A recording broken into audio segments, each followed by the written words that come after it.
எவ்வளோ பேருக்கு தெரியும் இந்த ₹1 காயின்ஸ் வந்து செய்கிறதுக்கு எவ்வளோ ஆகும்? இப்போ நார்மலாக பார்த்தா ₹1 காயினோட வெயிட் பார்த்தீங்கன்னா 3.76 கிராம் ஆகும். இப்போ இந்த ₹1 காயின் வந்து செய்கிறதுக்கு எவ்வளோ செலவு கவர்மெண்ட்டுக்கு பார்த்தீங்கன்னா ₹1.10. அதாவது அந்த ₹1 காயின் வேல்யூவோட செய்கிற செலவு தான் அதிகம். அதே மாதிரி ₹2 காயின் செய்கிறதுக்கு பார்த்தீங்கன்னா ₹1.28 வரைக்கும் ஆகும். அதே மாதிரி ₹10 காயின் செய்கிறதுக்கு எவ்வளோ ஆகும்னா காஸ்ட் வந்து மேக்கிங் காஸ்ட் ₹5.58 ஆகும். ஸோ இது இந்த கவர்மெண்ட்டுக்கு நம்ம காயின் மேக் பண்ணுறதுனால அதுக்கான காஸ்ட்டு அதிகமாக தவிர அதோட வேல்யூவோட அதிகமாக இருக்குது. ஸோ இப்போ லாஸ்ட் 2016 to 2017 வரைக்கும் பார்த்தீங்கன்னா 220 crores ₹1 காயின் வந்து செஞ்சுருக்காங்க. ஸோ அவங்களுக்கு மேக்கிங் காஸ்ட்டாக இப்போ இந்த ₹1 காயினை வந்து நம்ம யூஸே பண்ண முடியாமல் ஸ்டாப் பண்ணிட முடியும் பார்த்தீங்கன்னா அதுக்கான நிறைய ப்ரைஸ் சேஞ்சஸ் எல்லாமே இந்த ₹1 பேலன்ஸ் வராத மாதிரி பண்ணணும்.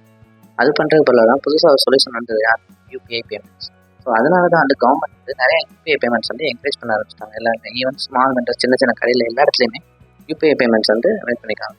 ஸோ இந்த லாஸ்ட் அக்டோபரில் பார்த்தீங்கன்னா யூபிஐ பேமெண்ட்ஸ் எவ்வளோ நடந்திருக்குன்னா 1658 crores டிரான்சாக்ஷன் நடந்திருக்கு யூபிஐ டிரான்சாக்ஷனில். அதில் 220 lakh crores 23.58 lakh crores வந்து பேமெண்ட் நடந்திருக்கு. ஸோ இந்த யூபிஐலையுமே பேமெண்ட் எந்த ப்ராப்ளமும் வராதுன்னு நினைக்கிறேன். வரும். அப்படி தெரிஞ்சால் என்னென்ன ப்ராப்ளம் தெரிஞ்சால் கீழே கமெண்ட் பண்ணுங்க.